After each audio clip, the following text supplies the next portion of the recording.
Bienvenidos al mundo jurídico. El día de hoy abordaremos los principios procesales, pero antes haremos una breve introducción sobre qué es el derecho procesal.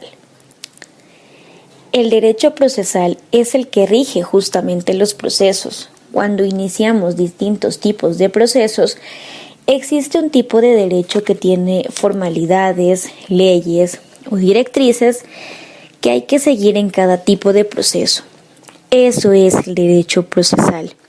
Y existen generalidades, que todos los procesos, independientemente de su naturaleza, cuentan con dichas generalidades.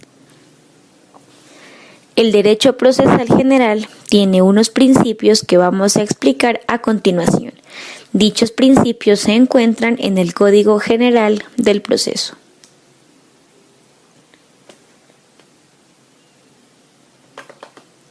Principios generales.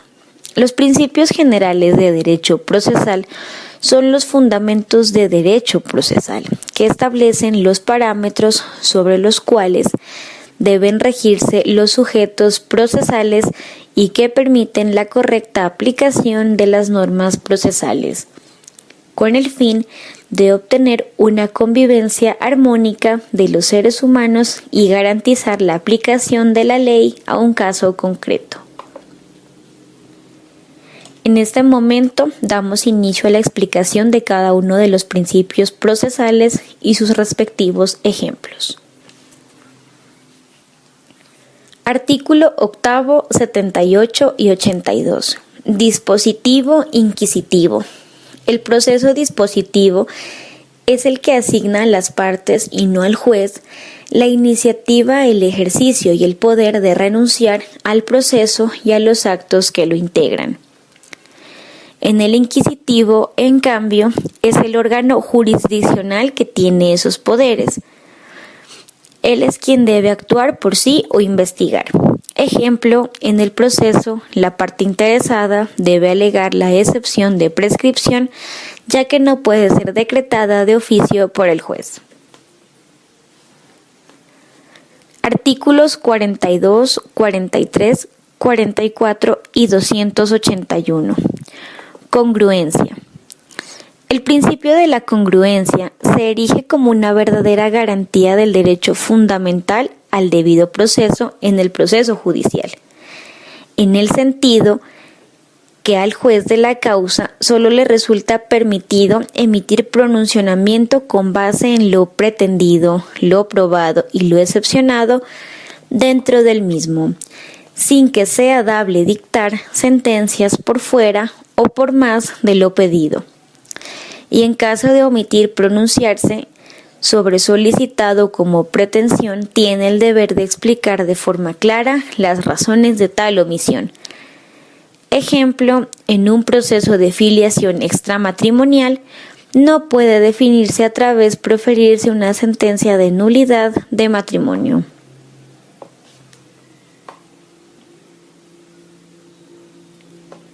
Iura novit curia. Artículos 11, 12, 43 y 44.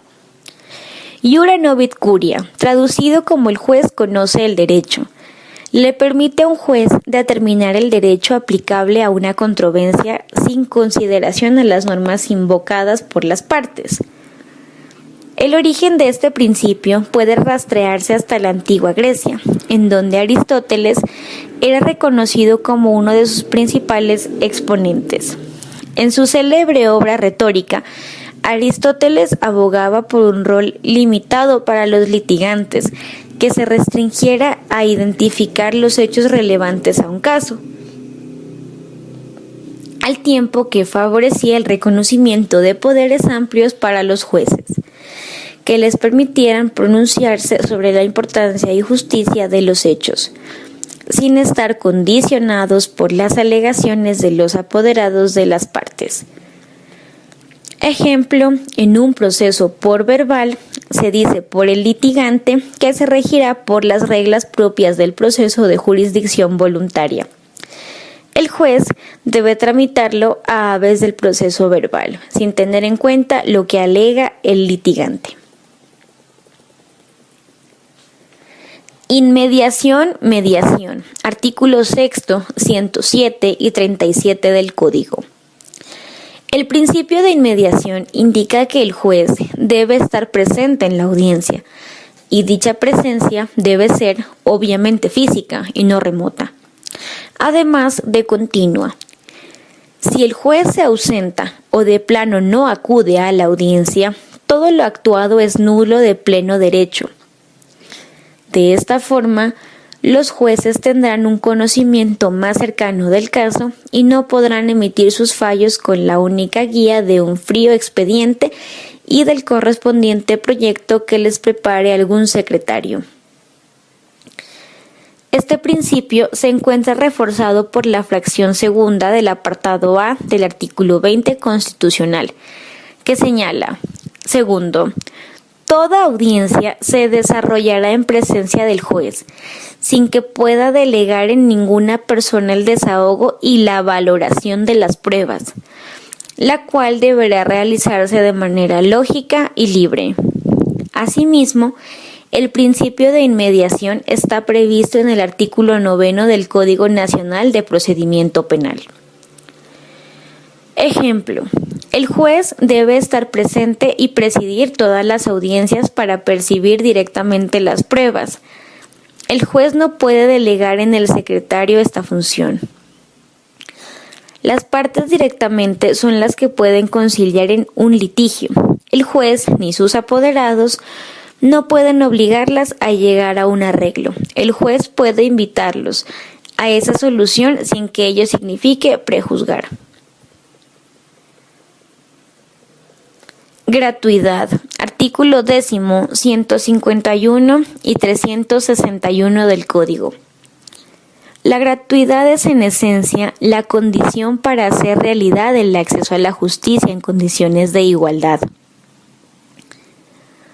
pues la situación económica de las partes no puede colocar a una de ellas en situación de privilegio frente a la otra, ni proporcionar por consiguiente la discriminación. Ejemplo: el juez no debe cobrar dinero por notificaciones, ni por dictar providencias. Artículos 78 y 107 del Código. Confidencialidad. El principio de confidencialidad en la información consiste en que todas las personas naturales o jurídicas que intervengan en la administración de datos personales que no tengan carácter público están obligadas en todo tiempo a garantizar la reserva de la información, inclusive después de finalizada su relación con alguna de las labores que comprende la administración de datos, pudiendo solo realizar el suministro o comunicación de datos cuando ello corresponda al desarrollo de las actividades autorizadas. Ejemplo: los procesos no pueden ser conocidos sino por las partes o sus apoderados. Bilateralidad y contradicción. Artículos 78, 89 y 96. El principio de la bilateralidad de la audiencia supone que no puede existir ningún tipo de ventaja de alguna de las partes en el proceso.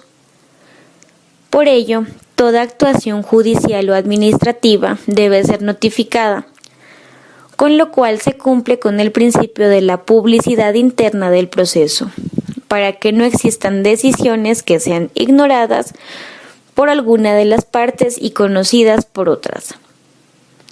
Cumplida así la publicidad de las decisiones, se abre campo para que aquella parte a la cual le fuere desfavorable la providencia pueda recurrirla dentro del término legal, teniendo en cuenta que en todo caso la otra parte tiene también la oportunidad de pronunciarse en pro de la providencia que le favorece, si a bien lo tiene. Ejemplo: el juez no puede dar prioridad o ventaja a lo dicho por una de las partes, leer en el juicio declaraciones escritas sin que la otra parte pueda contrainterrogar a los testigos. Economía procesal, celeridad del proceso. Artículos 90, 119, 120 y 121. El principio de la economía procesal consiste principalmente en conseguir el mayor resultado con el mínimo de actividad de la administración de justicia. Con la aplicación de este principio se busca la celeridad en la solución de los litigios, es decir, que se imparta pronta y cumplida justicia. En virtud de la economía procesal, el saneamiento de la nulidad en general consigue la conservación del proceso a pesar de haberse incurrido en un determinado vicio, señalado como causal de nulidad. Ejemplo, en la misma audiencia, el juez debe, cuando le sea posible, practicar las pruebas y dictar sentencia. Las actuaciones y diligencias deben hacerse en el menor tiempo posible. Debido proceso. Artículos 14 y 29 de la Constitución Política. Se aplicará a toda clase de actuaciones judiciales y administrativas. Nadie podrá ser juzgado sino conforme a leyes preexistentes al acto que se le imputa, ante el juez o tribunal competente, y con observancia de la plenitud de las normas propias de cada juicio. En materia penal, la ley permisiva o favorable, aun cuando sea posterior, se aplicará de preferencia a la restrictiva o desfavorable. El derecho al debido proceso comprende no solo la observancia de los pasos que la ley impone a los procesos judiciales y a los procesos y trámites administrativos, sino también el respeto a las formalidades propias de cada juicio, que se encuentran contenidas en los principios que lo inspiran. El tipo de intereses en litigio y las calidades de los jueces y funcionarios encargados de resolver. Es nula, de pleno derecho, la prueba obtenida con violación del debido proceso. Ejemplo, el juez no debe tramitar un proceso verbal a través de las sendas de un proceso ejecutivo. Debe garantizar los derechos fundamentales procesales, realizar las notificaciones citadas en debida forma. Abuso del proceso. Artículos 42 al 44 y 600. Se presenta cuando en el ejercicio de un derecho subjetivo se desbordan los límites que el ordenamiento le impone a éste, con independencia de que con ello ocurra un daño a terceros. Es la conducta de la extralimitación, la que define al abuso del derecho, mientras el daño le es meramente accidental. El abuso del derecho se configura cuando se fractura la relación finalística que hay entre la dimensión particular del derecho subjetivo y la proyección social con la que aquel se ha previsto. Se trata, por lo general, de situaciones en las que, en aplicaciones de una disposición normativa que desarrolla un derecho subjetivo, éste se desvía y logra un alcance más allá de sí mismo. Usualmente se advierte en escenarios judiciales cuando genera una lesión a un interés ajeno, no completada por el ordenamiento y en esta medida ilegítima. Bueno, como ejemplo tenemos, si las partes incurren en faltas, el juez debe aplicar las sanciones correccionales como sancionar con arresto hasta por 5 días a quien le falte el respeto. Aportación de prueba. Artículos 78, 167 y 169. Principio del proceso según el cual son las partes las encargadas de traer al proceso el material de hecho sobre el cual ha de emitir el juzgado su decisión, sin que pueda basar ésta en otros hechos ni prescindir de los aportados. Engloba tanto el derecho a formular alegaciones como a proponer y practicar pruebas. Como ejemplo tenemos a quien alegue tener un matrimonio vigente, este debe allegar el registro civil del matrimonio. Concentración. Artículos 5 y 107. Se materializa con esa evaluación en un espacio de tiempo que le permita al juez fundamentar su decisión en la totalidad del acervo probatorio que se ha recaudado en su presencia. Como por ejemplo, el juez no puede aplazar las audiencias o diligencias sin un fundamento o por el solo capricho de él. Doble instancia. Artículo 9, artículo 18, 20 y 22. Tiene múltiples finalidades, tales como permitir que la decisión adoptada por una autoridad judicial sea revisada por otro funcionario de la misma naturaleza y más alta jerarquía, ampliar la deliberación del tema y evitar errores judiciales. Ejemplo: el juez debe conceder el recurso de apelación interpuesto si éste cumple con los requisitos de oportunidad y sustentación. Saneamiento. Artículos 100 y 133. Consiste en que las situaciones u actuaciones afectadas de nulidad sean suspensibles de ser convalidadas por la parte en cuyo favor se establece. Así, la facultad de saneamiento le impone al juez la obligación de revisar la regularidad del proceso, la existencia de irregularidades o vicios y subsanarlos para que el proceso pueda seguir y culminar normalmente con sentencia de mérito. Un ejemplo es cuando dentro de un proceso se incurre en irregularidades que sean saneables, el juez no debe de declarar la nulidad sin corregir los yeros a través de la convalidación de las partes. Escritura u oralidad. Artículos 3, 82, 89, 103, 107, 322 y 618. Son las dos formas externas que pueden adoptar las actuaciones procesales. En consecuencia, los principios de oralidad y escritura podrían definirse como aquellos en función de los cuales la sentencia debe basarse, solo en el material procesal aportado en forma oral o escrita respectivamente. Por ejemplo, el Código General del Proceso, que privilegia la oralidad, las providencias deben ser proferidas en forma oral, salvo excepciones que tienen un previo informe al Consejo que selecciona la judicatura y debido a la complejidad del asunto. Eventualidad o preclusión. Artículos 82, 96, 101, 117 y 373. Impone el establecimiento de etapas o momentos procesales en los cuales es factible curtir determinado debate, sin que sea viable en cualquier momento de las actuaciones pretender sobrepasar por cualquier medio la ejecutoria de las providencias y las disímiles decisiones emitidas en el trámite de determinada actuación.